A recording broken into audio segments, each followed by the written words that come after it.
दुलाराय बर' फरायसा आफादा बर' बिमा गौथुम बे मोनसे आफादखौ दानानै दिनै नैथि जि बोसोर बेखौ फालिबाय। नैथि गायसनथाय सान बेखौ फालिदों आरो कुमारिघाटा दख्रा दुलाराय बर' फरायसा आफादनि बे लांगोनायाव लोगोसे तामुलपुर जिल्लानि बेन्दोङाव बे हाबाफारिखौ लानाय जादों। आरो बर' बिमा गौथुमखौ दुलाराय बर' फरायसा आफादा बर' बिमा माहारिनि जि जेंना जेंगोना जोंनाव गोबां माहारिनि समाजारि जेंना बायदि बायदि थायो, जायखौ जोङो थोंजोङै सुस्रांनांगौबा आइजो माहारिनि गोनांथि दङ आरो बेखौ लानानै जिहेथु गायसननाय जादोंमोन। आरो बेबायदिनो बर' बिमा गौथुमा खामानि मावबाय थाबाय आरो खामानि मावनानै दिनै नैथि बे जोङो फालिथाय सानखौ जोङो मोनफैनो हाबाय।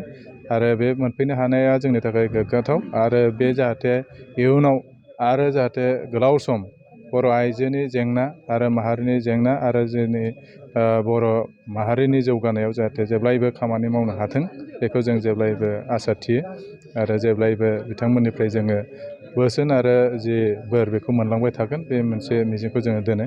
बेजों लोगोसे गाबोनहाय जिहेथु मुलुगनां आइजो सान, बे मुलुगनां आइजो सानखौ लोब्बा लाखिनानै दिनै फिसायै जे गायसनथाय सानखौ जोङो फालिबाय आरो बे फालिनायजों लोगोसे गाबोनहाय जोङो रायजो राजाखौ लानानै सावरायनाय मुलुगनां आइजो सान, बे सावरायनाय हाबाफारिखौ लादों कुमारिघाटायावनो। आरो बेवहाय गासैबो रायजो राजाया जाहाथे बाहागो लागोन बेखौ मिजिंथिदों। मानो होनबा आइजोनि माखासे जेंना दं, जायखौ जोङो हौवा माहारिया थोंजोङै सुस्रांनांगौ जेंना फैयो, थोंजोङै जोङो बुजिस'नो हाया।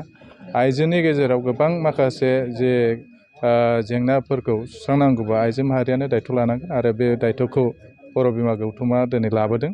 आरो बेजों जोङो एसेब्लाबो माबा मोनसे सुस्रांनो हागोन, बे मिजिंखौ जोङो थिदों। आरो बेवहाय जिहेथु मोन 14था जिल्लाखौ दानानै लानाय जाबाय बर' आइजो जे बर' बिमा गौथुमा। आरो बे बर' बिमा गौथुमा जे मोन 14था जिल्लायाव दिनै मोनफ्रोमबो जिल्लायाव बे हाबाफारिखौ खुंनाय जादों।